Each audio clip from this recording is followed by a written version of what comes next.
நீங்க நல்லா நடிக்கல. டேய் அடிச்சு வாய் மூஞ்சில உடைச்சிடுவேன். தெரியாம தான். டேய் என்னடா இப்படி பேசுற? என்ன இப்படி பேசுறாங்க? என்னடா பேசுறாங்க? நான் கேட்டுட்டு இருக்கணுமா? பைத்தியக்காரனா நானு? என்ன பார்த்தா பைத்தியக்கார மாதிரி தெரியுதா? தெரியாம. டேய் என்ன தெரியாம? டேய் இந்த சைடு குத்தலான்னு பாத்தியா? இல்லடா. டேய் சொல்றா மூட்டு. அது எதுக்கு உனக்குலாம் இல்ல? திருப்பி திருப்பி அதை சொல்றேன்னா ஏய் என்னடா பேசுற ஃப்ரெண்ட்ஸ் கிட்ட?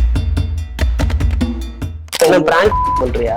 நான் பிராங்க் பண்ணி நிறைய யூடியூப் சேனல் பாப்பியா? இல்லடா நான் பிராங்க் பண்ணி என்னடா பண்ண போறேன்? என்ன பார்த்தா பைத்தியக்கார மாதிரி தெரியல. என்ன வேணா சொல்லலாம். ஜீவா ஒரு பைத்தியக்காரன்.